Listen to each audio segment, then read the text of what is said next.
साथियों, Bihar SSC inter level के लिए 11,098 पदों पर अलग अलग पोस्ट के लिए नई भर्ती निकाली गई है और उसके लिए साथियों हमने प्रैक्टिस सेट भी स्टार्ट कर दिया है, जिसमें आपका 2 प्रैक्टिस सेट हो चुका है और दोनों प्रैक्टिस सेट को एक अलग प्लेलिस्ट बनाकर उसमें डाल दिया गया है। तो उस प्लेलिस्ट का लिंक आपको इसी वीडियो के नीचे डिस्क्रिप्शन बॉक्स में मिल जाएगा। और साथियों हम लोग क्या करेंगे, सप्ताह में 2 से 3 दिन जो नीली वाली लुसेंट बुक है सभी के पास होगा, उससे भी प्रैक्टिस करेंगे। और साथियों बहुत ही जल्द स्पेशल साइंस के लिए भी प्रैक्टिस सेट स्टार्ट करने वाले हैं। तो जितने भी नए अभ्यर्थी जो कि चैनल पर पहली बार आए हैं, आप लोग चैनल को सब्सक्राइब करके और साथ में बेल आइकन को ज़रूर प्रेस कर लें, जिससे आपसे एक भी इम्पोर्टेंट क्लास मिस ना हो। और क्लास टाइम याद रखिएगा, डेली दोपहर 3 बजे आपको ये क्लास लाइव चैट में मिलेगा। तो चलिए फटाफट से आप सभी लाइव में जुड़ जाइए। तो साथियों पहला क्वेश्चन है, विश्व ओजोन दिवस कब मनाया जाता है? 16 अक्टूबर, 27 सितंबर, 16 सितंबर या फिर 10 दिसंबर को? चलिए आप सभी अपना अपना आंसर नीचे लाइव चैट में बताएंगे। और साथियों प्रत्येक स्टूडेंट को आंसर करना है, जिससे आपका प्रॉपर तरीके से रिवीजन भी हो। और साथियों यहाँ पर ध्यान दीजिए, अगर आप लोग बिहार एसएससी सेकेंड इंटर स्तरीय प्रारंभिक परीक्षा के लिए प्रैक्टिस सेट की बुक लेने की सोच रहे हैं, तो आप लोग ये किरण पब्लिकेशन का बुक ले सकते हैं। बहुत ही बेहतरीन बुक है, इसमें टोटल 30 प्रैक्टिस सेट दिया गया है। और साथ ही आप लोग यहाँ पर एक बुक देख सकते हैं जो कि किरण पब्लिकेशन का ही है। इसमें 2011 से लेकर अब तक जितने भी बीएसएससी के द्वारा स्नातक स्तरीय एवं इंटर स्तरीय प्रारंभिक एवं मुख्य परीक्षा लिए गए हैं, सभी के सॉल्व पेपर इस बुक में दिया गया है। तो अगर आप लोग चाहें तो दोनों बुक को ले सकते हैं। मैं दोनों बुक का लिंक इसी वीडियो के नीचे डिस्क्रिप्शन बॉक्स में दे दूंगा। तो सबसे पहले इस प्रश्न का आंसर बताते हैं, फिर यहाँ से आपको 4 से 5 और भी मोस्ट इम्पॉर्टेंट क्वेश्चन को बताएंगे, आपको कॉपी में नोट डाउन करना है। तो सबसे पहले विश्व ओजोन दिवस जो है ये 16 सितंबर को मनाया जाता है। तो यहाँ पर सी ऑप्शन जो ही बच्चे बता रहे हैं उनका बिल्कुल सही जवाब है 16 सितंबर। अब यहाँ से प्रश्न बनता है कि ये जो ओजोन लेयर है ये वायुमंडल के किस परत में पाया जाता है? तो जैसे कि आप लोग इमेज में देख सकते हैं, वायुमंडल में टोटल 5 परतें हैं। कौन कौन से हैं? तो वायुमंडल में जो पहली परत है उसका नाम है क्षोभ मंडल, और उसका इंग्लिश में नाम क्या होता है? तो ट्रोपोस्फियर। तो कभी कभी एग्जाम में हिंदी ना देकर इंग्लिश भी दे देता है, ट्रोपोस्फियर आपको इस तरह से लिख देगा, हिंदी में भी तो इस तरह से लिख देता है। तो इंग्लिश और हिंदी दोनों नाम ध्यान रखें। दूसरा मंडल होता है समताप मंडल, जिसको स्ट्रेटोस्फीयर कहते हैं। फिर मध्य मंडल, आयन मंडल और बाह्य मंडल। और ये वायुमंडल की जो पहली परत है क्षोभ मंडल, इसी में सभी मौसम संबंधी घटनाएं घटित होती है, जैसे कि बारिश का आना, आंधी आना, तूफान आना, ये सभी क्षोभ मंडल में होती है। इसके ऊपर आता है समताप मंडल, और इसी समताप मंडल में पाया जाता है ओजोन लेयर, जिसका अणुसूत्र होता है O3, ध्यान रखेंगे। और इसी समताप मंडल में जितने भी हवाई जहाज होते हैं यहाँ पर फ्लाई होते हैं समताप मंडल में। सबसे बाह्य मंडल पूछा जाता है, तो याद रखिएगा ये है बाह्य मंडल, सबसे बाहर में है। तो सभी फैक्ट को ध्यान रखें। तो फिलहाल यहाँ पे आंसर आपका क्या होगा? 16 सितंबर को। और ओजोन परत की मोटाई को किस में मापते हैं? तो डॉप्सन में। इसे भी नोट कर लीजिए, डॉप्सन में ओजोन परत की मोटाई को मापा जाता है। आइए दूसरा प्रश्न है, संतोष ट्रॉफी किस खेल से संबंधित है? बिल्कुल सोच समझकर आंसर करना है। और साथियों सेशन के लास्ट में आपको अपना अपना स्कोर भी कमेंट करके बताना है कि आपने कितने प्रश्नों के सही सही आंसर किए। तो संतोष ट्रॉफी की बात करें तो याद रखिएगा ये फुटबॉल से संबंधित है। तो यहाँ पर सी ऑप्शन जो ही बच्चे बता रहे हैं उनका बिल्कुल सही जवाब है फुटबॉल से। चलिए आगे देखिए, अमेरिका के न्यू हैम्पशायर में ब्रेटन वुड्स सम्मेलन के दौरान किस अंतर्राष्ट्रीय संस्था की स्थापना हुई थी? चलिए तीसरे प्रश्न के लिए आंसर बताएंगे। तो देखिए अमेरिका के न्यू हैम्पशायर में ब्रेटन वुड्स सम्मेलन होता है, और इसके दौरान याद रखिएगा अंतर्राष्ट्रीय पूर्ण निर्माण और विकास बैंक और साथ में याद रखिएगा अंतर्राष्ट्रीय मुद्रा कोष, इसकी स्थापना की जाती है। तो यहाँ पर सही जवाब है डी ऑप्शन, ए और सी दोनों। अब यहाँ पे देखिए अंतर्राष्ट्रीय मुद्रा कोष की बात करें, जिसको कहा जाता है IMF यानी इंटरनेशनल मॉनेटरी फंड। इसका हेड क्वार्टर पूछा जाता है कहाँ पर है, तो वाशिंगटन DC में। चलिए आगे देखिए, 1916 में मद्रास में स्वशासन आंदोलन के प्रवर्तक कौन थे? सभी ऑप्शन को ध्यान से पढ़िए। 1916 में मद्रास में बताना है, ना कि पुणे में। तो यहाँ से आपके दो प्रश्न बनेंगे। अगर मद्रास में पूछे कि स्वशासन आंदोलन के प्रवर्तक कौन थे, तो याद रखिएगा मद्रास में थे एनी बेसेंट। लेकिन पुणे में पूछे पुणे में स्वशासन आंदोलन के प्रवर्तक कौन थे, तो आंसर करना है आपको बाल गंगाधर तिलक। फिलहाल यहाँ पे आंसर हो जाएगा आपका C option, Annie Besant. Annie Besant की बात करें तो ये भारतीय राष्ट्रीय कांग्रेस की प्रथम महिला अध्यक्ष थी। कौन थी प्रथम महिला अध्यक्ष, सभी को ध्यान रखें। चलिए आगे देखिए, संविधान के किस अनुच्छेद में अल्पसंख्यकों के हितों के संरक्षण की व्यवस्था है? और अगर आपको किसी भी प्रश्न में थोड़ा भी डाउट होता है तो आप लोग तुरंत कमेंट करके पूछें, आपके कमेंट का रिप्लाई 100% दिया जाएगा।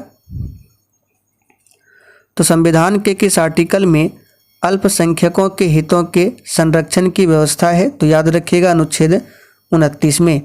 अनुच्छेद 32 क्या है, तो संवैधानिक उपचारों का अधिकार है। और इसी आर्टिकल 32 के तहत जो सुप्रीम कोर्ट है, मौलिक अधिकार का हनन होने पर यह रिट जारी करता है। कौन, तो सुप्रीम कोर्ट यानी सर्वोच्च न्यायालय 5 प्रकार का रिट जारी करता है। पहला सार्क सम्मेलन कहाँ पर हुआ था? चलिए 6 के लिए आंसर कीजिए।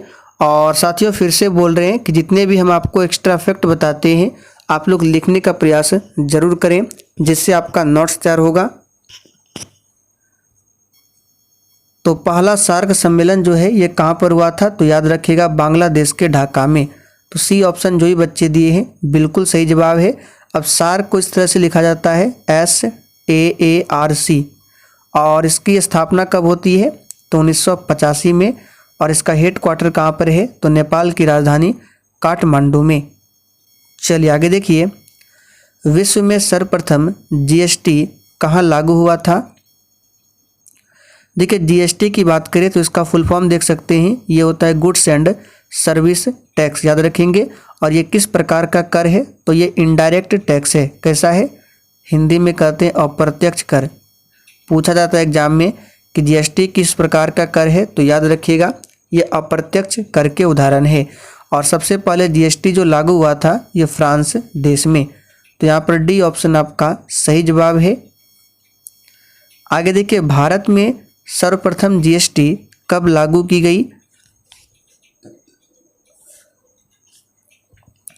तो ये प्रश्न भी बन सकता है एग्जाम में कि भारत में सबसे पहले GST कब लागू किया गया था, तो याद रखिएगा 1 जुलाई 2017 को। आगे देखिए, संविधान के किस अनुच्छेद में केंद्रीय वित्त आयोग का प्रावधान किया गया है? चलिए 9 के लिए आंसर कीजिए। संविधान के किस अनुच्छेद में केंद्रीय वित्त आयोग का प्रावधान किया गया है? तो प्यारे साथियों यहाँ पर आंसर क्या हो जाएगा 9 का? तो यहाँ पर 9 का आंसर आपका हो जाएगा किस आर्टिकल में, तो 280 में। याद रखिएगा वित्त आयोग के बारे में आर्टिकल 280 में बताया गया है। वित्त आयोग की नियुक्ति 5 सालों के लिए राष्ट्रपति के द्वारा किया जाता है। आगे देखिए, वित्त आयोग किस प्रकार की संस्था है? चलिए आंसर कीजिए फटाफट से। वित्त आयोग जो है जिसका उल्लेख आर्टिकल 280 में मिलता है, अनुच्छेद को ध्यान रखें, ये किस प्रकार की संस्था है, तो याद रखिएगा ये संवैधानिक संस्था है। इस संवैधानिक संस्था का मतलब क्या होता है, तो जिसका उल्लेख संविधान में मिलता है उसको संवैधानिक कहते हैं, और जिसका उल्लेख संविधान में नहीं मिलता है उसको बोला जाता है गैर संवैधानिक।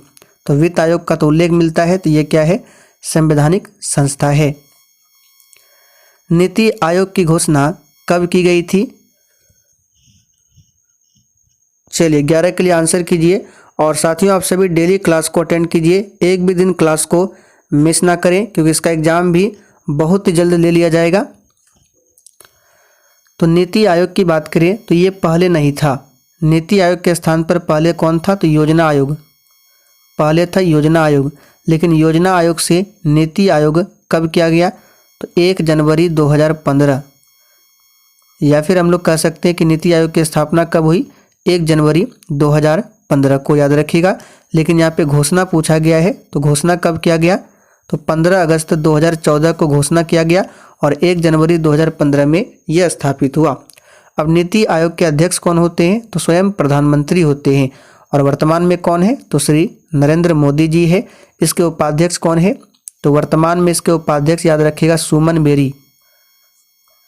नोट कर लीजिए, वर्तमान में नीति आयोग के उपाध्यक्ष कौन है? तो सुमन बेरी।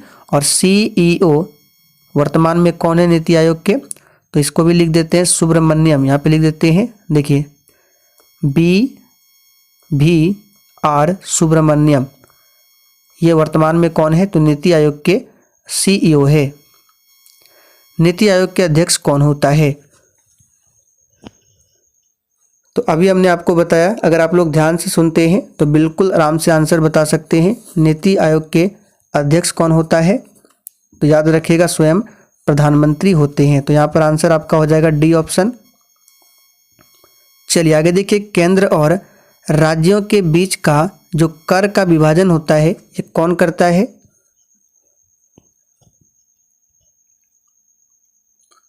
तो साथियों, केंद्र और राज्यों के बीच कर का जो विभाजन है ये वित्त आयोग करता है। यहाँ पर बी ऑप्शन आपका सही जवाब है। वित्त आयोग के बारे में किस आर्टिकल में बताया गया है?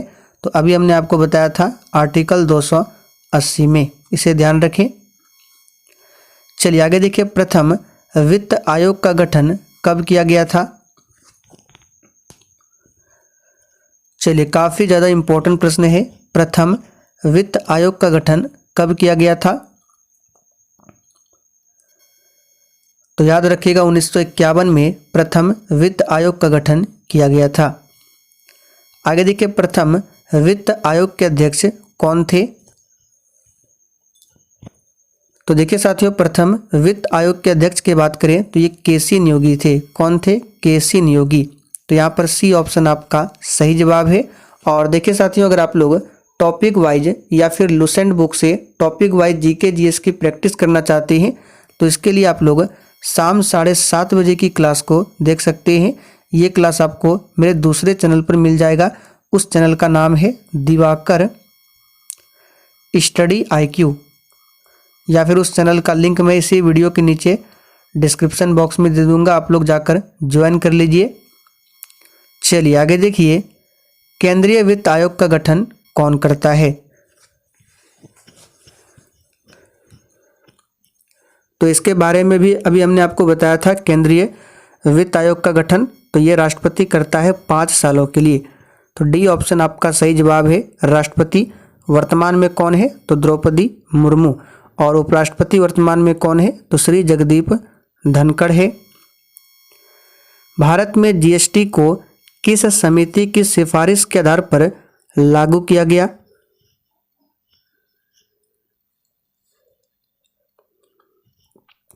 तो भारत में जो GST लागू हुआ था 1 जुलाई 2017 को, तो किस समिति के सिफारिश के आधार पर? तो याद रखिएगा विजय केलकर समिति। तो विजय केलकर समिति जो है ये किससे संबंधित है? तो याद रखना है ये GST से संबंधित है, यानी गुड्स एंड सर्विस टैक्स। राज्य वित्त आयोग का गठन कौन करता है? चलिए, बहुत ही शानदार लेवल का क्वेश्चन है। देखिए, केंद्र वित्त आयोग का गठन कौन करता है? तो राष्ट्रपति। लेकिन राज्य वित्त आयोग का गठन कौन करेगा? तो बहुत ही सिंपल है, राज्यपाल करेगा। तो यहाँ पर बी ऑप्शन आपका सही जवाब है, राज्यपाल। वर्तमान में राज्यपाल कौन है बिहार के? आप लोग कमेंट करके बताइए। तो राज्यपाल की जो नियुक्ति है ये राष्ट्रपति के द्वारा किया जाता है। और राज्यपाल बनने के लिए उम्र सीमा जो है मिनिमम 35 वर्ष है। राष्ट्रपति के लिए भी 35 वर्ष है और उपराष्ट्रपति के लिए भी 35 वर्ष है। तो इन सभी फैक्ट को नोट कर लें। चलिए आगे देखिए, पारिस्थितिक तंत्र में नाइट्रोजन का परिसंचरण किसके द्वारा होता है?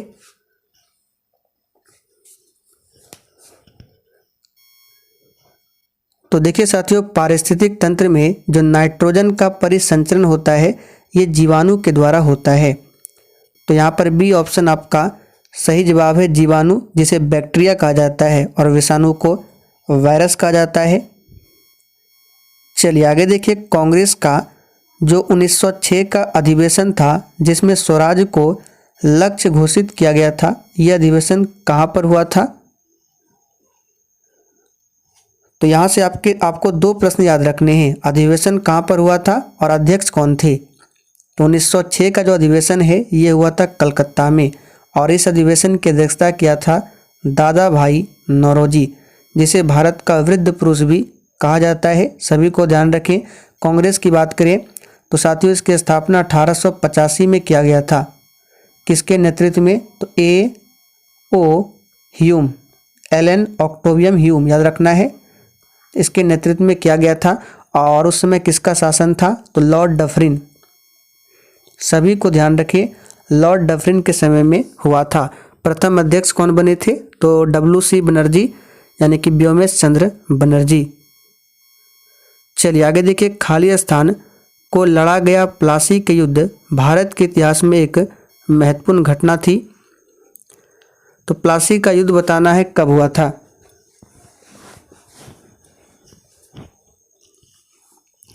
तो यहाँ से हम आपको दो युद्ध बताएंगे जो कि अक्सर एग्जाम में पूछा जाता है, बक्सर का युद्ध और प्लासी का युद्ध। तो देखिए, प्लासी का युद्ध जो है ये हुआ था 23 जून 1757 को, और जो बक्सर का युद्ध है वो हुआ था 22 अक्टूबर 1764 को। तो दोनों को लिख लीजिए। चलिए आगे देखिए, भारत का प्रथम परमाणु संयंत्र निम्न में से कौन सा है? चलिए आंसर बताइए, भारत का प्रथम परमाणु संयंत्र निम्न में से कौन सा है? तो इसका सही जवाब है तारापुर परमाणु संयंत्र, जो कहाँ पर है? तो महाराष्ट्र में है, और इसे USA के सहयोग से स्थापित किया गया था। तो सभी को ध्यान रखें। रावत भाटा की बात करें तो ये कहाँ पर है? तो ये राजस्थान में है, और इसे कनाडा देश के सहयोग से स्थापित किया गया था। नरौरा कहाँ पर है? तो उत्तर प्रदेश में। आप लोग कमेंट करके बताइए कलपक्कम परमाणु संयंत्र किस राज्य में है। यहाँ से सभी फैक्ट को लिख लेना है, एग्जाम के लिए काफ़ी ज़्यादा इम्पोर्टेंट रहेगा। एक लेंस की फोकस दूरी 25 सेंटीमीटर है, तो इसकी क्षमता क्या है?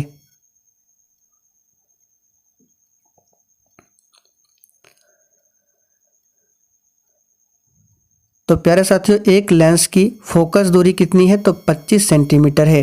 तो इसकी क्षमता निकालना है, तो कैसे निकालेंगे?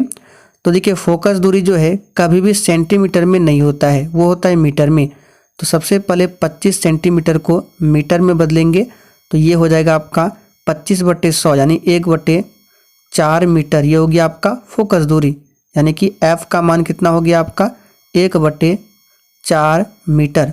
अब क्षमता को P से डिनोट करते हैं, तो आप लोगों ने सूत्र पढ़ा होगा, P बराबर होता है 1/F। तो 1/, और F का मान है 1/4, तो ये 4 ऊपर हो जाएगा, सॉल्व करेंगे तो ये आ जाएगा आपका 4 मीटर। प्लस में आया है तो यहाँ पे हो जाएगा +4D, जो कि C ऑप्शन में दिया हुआ है। D क्या है? तो ये SI मात्रक है लेंस की क्षमता का, जिसको डायोप्टर कहा जाता है। फ्रांस की राज्य क्रांति किसके शासनकाल में हुई थी? तो फ्रांस की क्रांति और रूस क्रांति दोनों याद कर लीजिए। रूस की क्रांति जो है 1917 में हुई थी, और फ्रांस की क्रांति जो है 1789 में। और फ्रांस की राज्य क्रांति जो है ये हुई थी लुई 16वां के शासनकाल में। तो साथियों, यहाँ पर बी ऑप्शन आपका सही जवाब है। चलिए आगे देखिए, सूफिया कलाम जो एक प्रकार की भक्ति संगीत है, ये किस राज्य की विशेषता है? चलिए आंसर बताइए 25 के लिए फटाफट से। और साथियों, जिसने अभी तक सेशन को लाइक नहीं किया है, प्लीज़ आप सभी से रिक्वेस्ट है कि आप सभी सेशन को दिल से एक बार ज़रूर लाइक कर दें। तो साथियों, यहाँ पर 25 का सही जवाब क्या हो जाएगा? तो ये कश्मीर की विशेषता है। कहाँ की विशेषता है? तो कश्मीर की विशेषता है। चलिए आगे देखिए, अक्टूबर 1917 की बोल्शेविक क्रांति का नेतृत्व किसने किया था? देखिए, बोल्शेविक क्रांति ये कब हुआ था? तो अक्टूबर 1917 में। तो इसका जो नेतृत्व किया था ये किया था लेनिन ने। यहाँ पर बी ऑप्शन आपका सही जवाब है। आइए आगे देखिए, निम्न में से कौन सा कर प्रत्यक्ष कर नहीं है? प्रत्यक्ष कर और एक होता है अप्रत्यक्ष कर। प्रत्यक्ष कर को डायरेक्ट टैक्स और अप्रत्यक्ष कर को इनडायरेक्ट टैक्स। तो प्रत्यक्ष कर कौन नहीं है? तो याद रखिएगा विक्री कर। विक्री कर जो है यह अप्रत्यक्ष कर है, यह प्रत्यक्ष कर नहीं है। बाकी आय कर, निगम कर, संपत्ति कर ये प्रत्यक्ष कर है। बिक्री कर हो गया, जीएसटी हो गया, ये सभी क्या है? अप्रत्यक्ष कर के उदाहरण है। भारत के चौथे राष्ट्रपति कौन थे? तो साथियों भारत के प्रथम राष्ट्रपति पूछे कौन थे तो बहुत ही सिंपल है, डॉक्टर राजेंद्र प्रसाद। लेकिन चौथे राष्ट्रपति पूछे तो यहाँ पर आंसर क्या हो जाएगा आपका? तो याद रखिएगा वीवी गिरी। डी ऑप्शन सही है। कौन है? वीवी गिरी प्रथम राष्ट्रपति थे राजेंद्र प्रसाद। दूसरे कौन थे? सर्वपल्ली राधाकृष्णन। तीसरे पूछे तो डॉक्टर जाकिर हुसैन और चौथे नंबर पर वीवी गिरी। राष्ट्रपति का क्रम भी पूछा जाता है तो ध्यान रखें सभी को। दल बदल विरोधी अधिनियम किस वर्ष लागू किया गया? तो सबसे पहले दल बदल विरोधी अधिनियम की बात करें, इसे संविधान में 52वां संशोधन के तहत जोड़ा गया। और कब जोड़ा गया? तो 1985 में। तो सही जवाब है यहाँ पर पहला ऑप्शन। चलिए आगे देखिए, यूनेस्को का मुख्यालय कहाँ पर है? तो बहुत ही सिंपल है, यूनेस्को की स्थापना 1945 में की गई थी और इसका हेड क्वार्टर है फ्रांस की राजधानी पेरिस में। ध्यान रखना है। चलिए आगे देखिए, नदी जो बंगाल की शोक कहलाती है कौन सी नदी है? कोसी, दामोदर, महानदी या फिर नर्मदा? तो बंगाल का जो शोक है, बंगाल की शोक, ये दामोदर नदी को कहा जाता है। किस नदी को? दामोदर नदी को। कोसी नदी ये बिहार का शोक है। विश्व पर्यावरण दिवस कब मनाया जाता है? 5 अक्टूबर, 5 जुलाई, 5 जून या फिर 7 अप्रैल को? तो बहुत ही सिंपल है, विश्व पर्यावरण दिवस 5 जून को मनाया जाता है। कितने जून को? 5 जून को मनाया जाता है। विश्व जैव विविधता दिवस पूछा जाता है जो कि 22 मई को मनाया जाता है। गुट निरपेक्ष आंदोलन की स्थापना से कौन नहीं जुड़ा है? ऑप्शन देख लीजिए, Jawaharlal Nehru, Marshal Tito, Colonel Nasser और डी में बेनजीर भुट्टो। तो आंसर बताइए, गुट निरपेक्ष आंदोलन से कौन नहीं जुड़ा है? गुट निरपेक्ष आंदोलन जिसको शॉर्ट में नाम बोला जाता है, NAM। तो इसमें से कौन नहीं जुड़ा है? तो बेनजीर भुट्टो। यहाँ पर आपका डी ऑप्शन सही जवाब है, बेनजीर भुट्टो। भारत में पुर्तगालियों का पहला वायसराय कौन था? चलिए 34 के लिए आंसर कीजिए। तो यहाँ पर सही जवाब हो जाएगा क्या? B option, Francisco de Almeida. ये भारत में पुर्तगालियों का पहला वायसराय था। सभी को ध्यान रखिए। देखिए भारत आने वाले पहले पुर्तगाली पूछे तो 1498 में आया था। कौन? तो वास्को डी गामा। सभी को ध्यान रखिए। और पुर्तगालियों ने पहली कोठी कहाँ पर खोली थी? तो कोचीन में। कहाँ पर? कोचीन में। स्वराज पार्टी का प्रथम सम्मेलन कहाँ पर हुआ था? तो यहाँ पे आंसर शो हो गया। इसका आंसर क्या होगा? इलाहाबाद में स्वराज पार्टी का प्रथम सम्मेलन हुआ था। और स्वराज पार्टी की बात करें तो 1923 में इसकी स्थापना होती है। किसने किया था? जो चित्तरंजन दास और मोतीलाल नेहरू ने। आगे देखिए, निम्नलिखित में से किस प्रकार की मृदा की जल धारण क्षमता सबसे कम होती है? तो सबसे कम पूछे तो बलुई मिट्टी, बलुई दोमट, जो कि ए ऑप्शन में दिया गया है। और सबसे अधिक पूछे तो चिकनी मिट्टी। तो यहाँ पर आंसर आपका ए हो जाएगा। और भारत में किस प्रकार की मिट्टी सबसे अधिक है? तो जलोढ़ मिट्टी। संचार उपग्रह वायुमंडल के किस स्तर में अवस्थित किए जाते हैं? तो अभी हमने आपको वायुमंडल में 5 परतों को दिखाया था। तो 5 परतों में से किस परत में यानी किस मंडल में संचार उपग्रह को फिक्स किया जाता है? तो याद कर लीजिए, ये है आयन मंडल। भारत की सबसे प्राचीन पर्वतमाला कौन सी है? हिमालय है, सतपुड़ा है, विंध्याचल है या फिर अरावली है। तो सबसे प्राचीन पूछा गया है तो ये हो जाएगा अरावली, सबसे प्राचीन है। और अरावली पर्वत श्रेणी की सबसे ऊंची चोटी भी पूछा जाता है जो कि गुरु शिखर है और ये राजस्थान में है। हिमालय की बात करें तो ये सबसे नवीनतम पर्वत श्रेणी है और ये किस प्रकार के पर्वत है तो ये वलित पर्वत के उदाहरण है। पीर पंजाल पर्वत श्रेणी कहाँ पर स्थित है? उत्तराखंड, हिमाचल प्रदेश, जम्मू कश्मीर या फिर सिक्किम। तो याद कर लीजिए साथियों, काफ़ी ज़्यादा इम्पोर्टेंट है। पीर पंजाल पर्वत श्रेणी याद रखिएगा कहाँ पर है तो ये जम्मू कश्मीर में है। सी ऑप्शन सही है। बिहार की जलवायु किस प्रकार की है? चलिए आंसर बताइए फटाफट से। बिहार की जलवायु किस प्रकार की है? मानसूनी, उष्ण, शीतोष्ण, इसी तीन में से कोई होगा। तो याद रखिएगा बिहार की जलवायु मानसूनी है। तो साथियों आज के लिए इतना ही। आज के इस प्रैक्टिस सेट में हमने लुसेंट बुक से 40 मोस्ट इम्पॉर्टेंट प्रश्नों को कवर किया। हालांकि यहाँ पे प्रश्न जो है थोड़ा सा ऊपर नीचे हो गया तो कोई बात नहीं। तो चलिए कल फिर मिलते हैं नेक्स्ट क्लास के साथ में। तो अगर सेशन पसंद आया हो तो जाते जाते आप सभी को सेशन लाइक करते हुए ज़रूर जाना है और सेशन को शेयर करना ना भूलें।